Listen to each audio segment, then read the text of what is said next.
verse 8.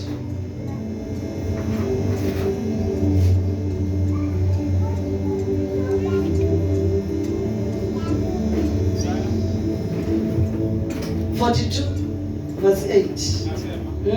Mimi ni Bwana. Mimi ni Bwana. Ndilo jina langu. Na utukufu wangu sitampa mwingine. Wala sitawapa sanamu sifa zangu. Wala sitawapa sanamu sifa zangu. Bwana Yesu asifiwe. Huu ni ujumbe wa Mungu mchana wa leo. Leo neno na nabii Isaya wakati ule. Bwana mwenyewe akaachilia ujumbe kusema, mimi ni Bwana, ndilo jina langu, na utukufu wangu sitampa mwingine, wala sitawapa sanamu sifa zangu. Bwana Yesu asifiwe. Amen. Kwa nini kumetajwa sanamu katika maandiko? Tuko katika safari ya wokovu, na katika mioyo yetu, wacha tuangalie aina za sanamu katika mioyo yetu. Ni aina gani ya sanamu ambayo inaonekana katika moyo wa Mkristo,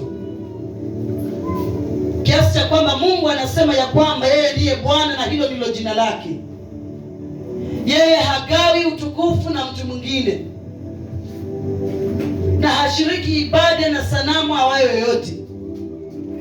Ni aina gani ya sanamu ambazo Mungu anazungumzia katika moyo wa mwanadamu? Bwana Yesu asifiwe. Katika maisha yetu tunayoyaishi, ama katika moyo wa mwanadamu. Moyo wa mwanadamu kunazo aina ambazo nataka kuzungumzia mchana wa leo. Niko na mfano wa aina 7 za sanamu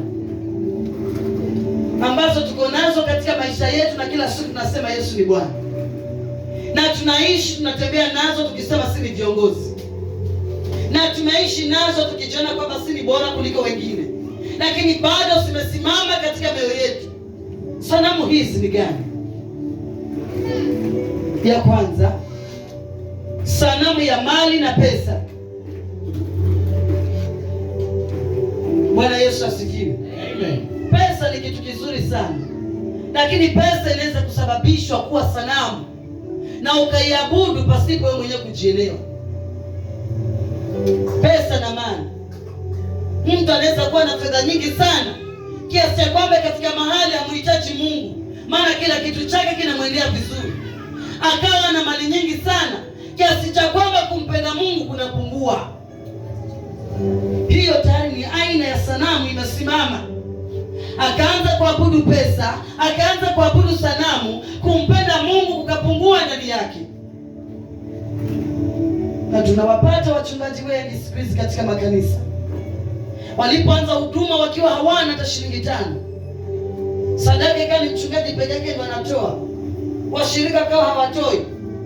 Neema ya Mungu ikashuka, kanisa zikapanuka, huduma ikawa kubwa, iko na CCTV kamera kila kona. Sadaka peke yake inatoka 100,000, fungu za 10 ni milioni.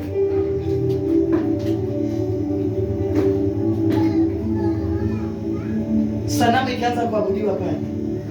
Wale walioanza huduma na yeye hawapendi, tayari wamegawanya. Na ikiwa mipaka, unashangaa ulikuwa karibu na wachungaji wanakugawa mafungu hivi. Hana haja na wewe, labda umeanza na yeye huduma, inafika mahali sasa amepata wengine wana fedha zaidi katika hiyo huduma. Wale wenye fedha nyingi ndio wanapendwa zaidi. Mungu atupe neema ya kutosha na tusaidie kama wachungaji na kama viongozi. Aina ya sanamu ya kuabudiwa inayoitwa fedha na mali isiwe sehemu katika uongozi tunaofanya siku ya leo ama kila kuitwako leo. Bwana Yesu asifiwe. Maana Mungu halinganishwi na utukufu wote katika chini ya jua, lakini wakati mwingi sanamu hiyo inaabudiwa ndani ya moyo wa mwanadamu, na unaweza kuiabudu hata pasipo kujua. Wakati unalia katika madhabahu na machozi mengi, unalia, Bwana nibariki na kazi, mchungaji niombee kazi haijaenda vizuri, lakini wakati fedha zinapoingia unakosa kuja ibada, unasingizia ninaenda kazini. Hata kuna siku za off, lakini hiyo off pia uitumii kwa ajili ya Mungu. Je, si sanamu unaiabudu nyumbani? Ukifika akaunti kisomo, ukianza kuangalia hivi unaisoma, unaona nasoma vizuri, wacha nilale kidogo tena Jumapili ijayo. Bwana Yesu asifiwe. Amen. Sanamu aina ya pili, nguvu na mamlaka. Kuna nguvu na mamlaka ambayo ni mfano wa sanamu katika moyo wa mwanadamu. Katika nguvu na mamlaka, penda niseme kuhusu cheo.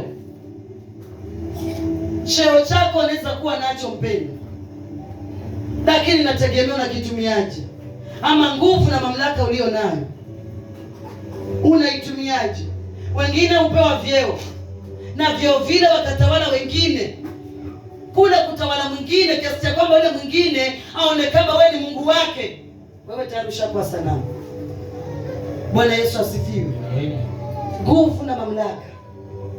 Mwingine akatumia nguvu yake kuonyesha kwamba yeye ana uweza, ana mamlaka iliyo juu sana kiasi cha kwamba mwingine hana nafasi katika usemi wake.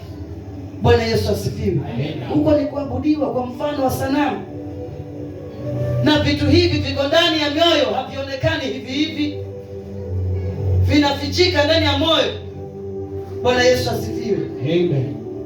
Sanamu aina ya tatu, umaarufu na sifa. Hatuzungumzi na mataifa mahali hapa, tunazungumza na watu waliokoka wanaenda mbinguni. Umaarufu na sifa. Naongea na walokole. Tumeokoka, lakini wengi wetu tunapenda sifa na maarufu, kusifiwa. Nisifiwe kiasi cha kwamba sioni haja ya Mungu katika maisha yangu. Umaarufu ule katika huduma yangu ni kuwe maarufu mkubwa. Cheo nilicho nacho nitamani kuwa na sifa. Tayari hiyo ni ibada ya aina ya sanamu na hiyo ya Mungu. Kiwa mchungaji aina hiyo ya sifa na kutaka umaarufu, hakuna mahali ninaenda. Bwana Yesu asifiwe. Kiwa kiongozi wa aina hiyo wa kutaka umaarufu na sifa, hakuna mahali unaenda. Unafanya vitu ndani ya kanisa lakini unataka umaarufu. Unafanya vitu katika huduma lakini unataka sifa, usifiwe.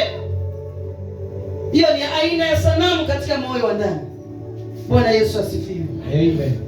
Aina ya nne, mtu.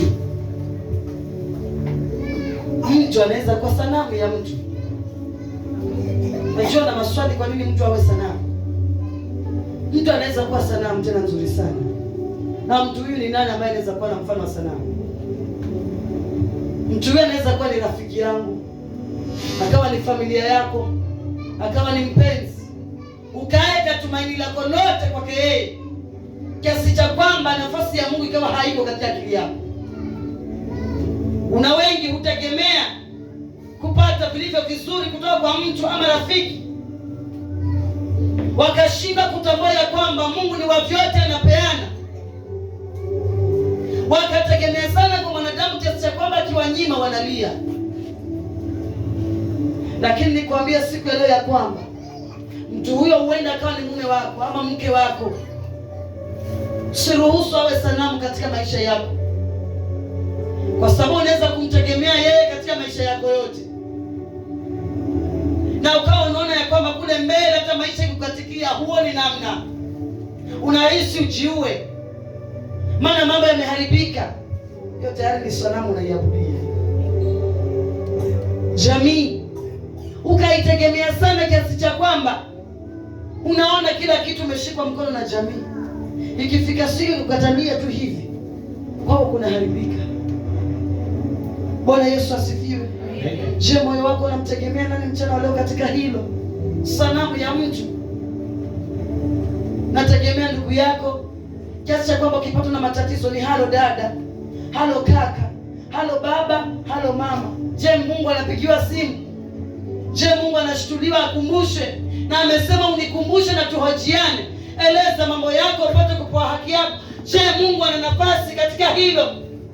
Katikati ya matatizo tulionayo, je, tunashirikisha Mungu ama ni mwanadamu ama ni rafiki?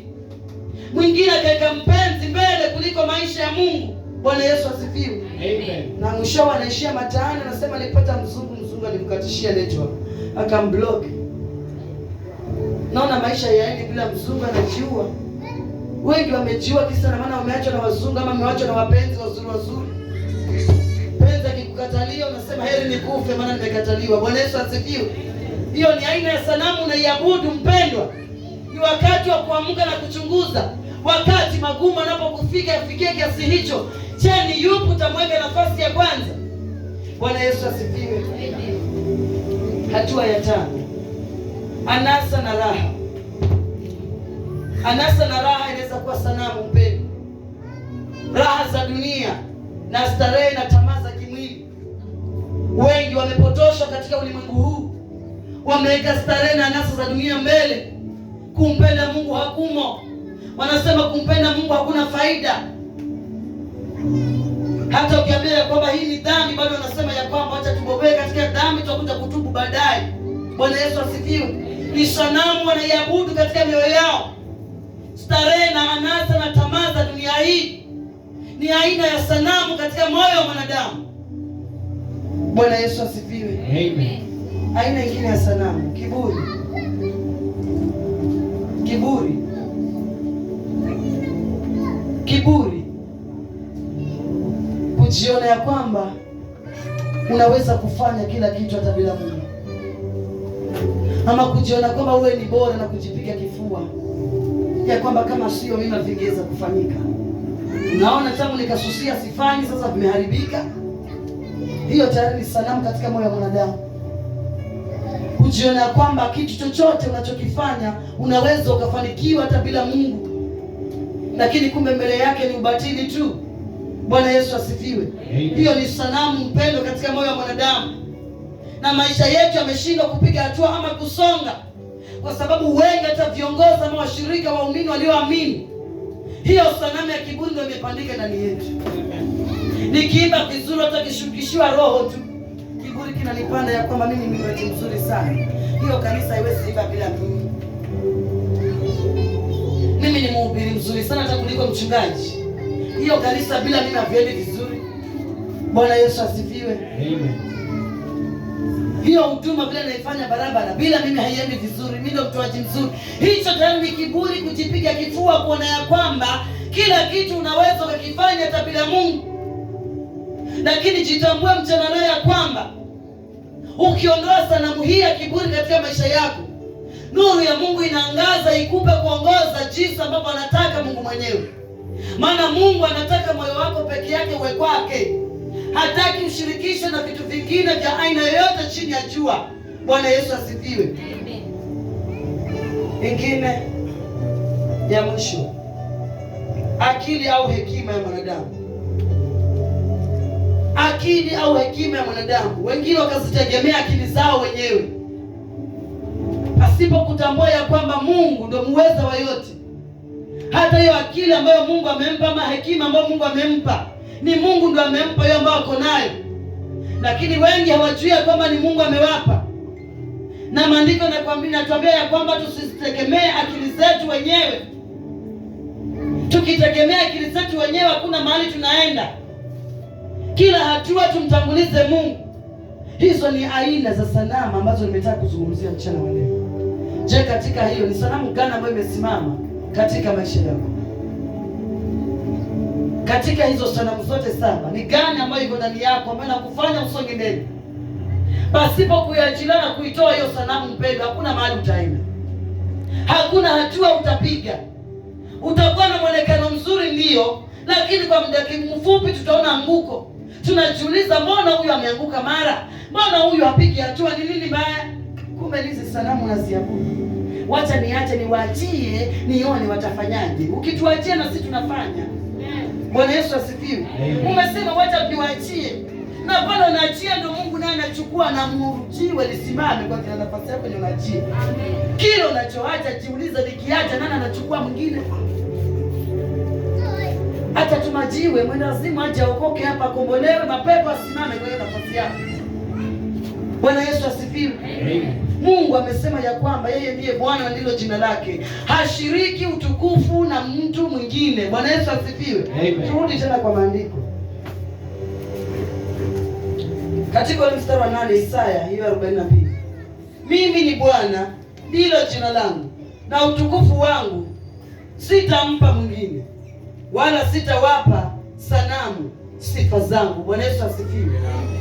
Sitawapa sanamu. Mungu hawezi. Hizi sanamu zenye tunazungumzia mali na fedha sijui nini. Mungu hawezi kumpa sifa zake. Mungu hawezi gawa sifa zikatukuka hapo. Na ndiyo maana kila kinachovuma kikijisifu sana kinaangua kwa kishindo kikuu. Kile ambacho kitaabudiwa mpaka kionekane ni mfano wa miungu, hakuna maisha kinasonga. Wapo wengi katika taifa ama wapo wengi katika ulimwengu huu ambao tumesikia wamevuma mpaka wameabudiwa ni kama Mungu. Mpaka anaitwa Mungu wa nani?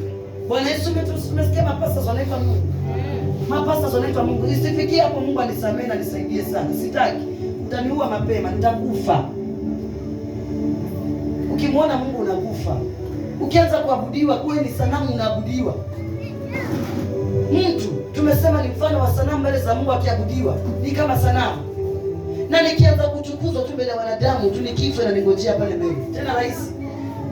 Wengine tunaoa wachungaji wetu wazima wakiwa bado ni wadogo, kwa sababu tumeweka tegemeo letu kwake yeye. Hata tuwezi jitegemea, hata kufunga na kuomba hatuwezi, kusoma neno hatuwezi, kufanya mapenzi ya Mungu hatuwezi. Tunategemea yeye kila kitu. Mchungaji hivi, mchungaji. Wakati mwingine afike mahali akili zifunguke, tujitegemee. Bwana Yesu asifiwe. Amen. Na afike mahali tuamini kwamba mchungaji ni mwanadamu anatumwa na Mungu kutuelekeza kwa yale ambayo tunataka kufanya. Akituelekeza tukifanya, sifa na utukufu mshukuru Mungu. Usiseme nashukuru mchungaji, unanimaliza. Ukianza kusema tu mchungaji wangu, huyo mchungaji wangu, unaniponda polepole. Unanimaliza, unanipunguzia miaka yangu ya kuishi. Kwa sababu ni kama kuna aina fulani ambayo ni sanamu katika moyo unaniabudu.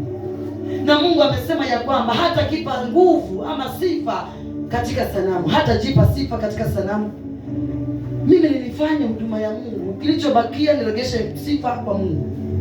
Na hata viwete wakipona, vipofu wakiona, shida yako ikitatuliwa na Mungu, ninirudi kwa madhabahu nimwambie Mungu, asante umejibu. Sio niseme ni kama si mimi mchungaji, tena najimaliza mwenyewe. Bwana Yesu asifiwe. Amen. Haleluya. Amen. Nisome katika Isaya, katika Zaburi 62 mstari wa 5. Daudi akasemaje katika Zaburi 62 verse 5? Nafsi yangu umngoje Mungu peke yake kwa kinywa, tumaini langu kutoka kwake. Amen. Daudi alijua ya kwamba akimsubiria Bwana yeye mwenyewe kwa nafsi yake, huko ndiko kutatoka msaada. Hivyo mchana wa leo msaada wetu katika Bwana peke yake. Na ndiyo maana katika Zaburi ya 121 mstari wa 2 anasema ya kwamba nitayainua macho yangu juu, niitazame milima, msaada wangu utatoka wapi? Bwana Yesu asifiwe. Msaada wangu katika Bwana aliyezifanya mbingu na nchi. Katika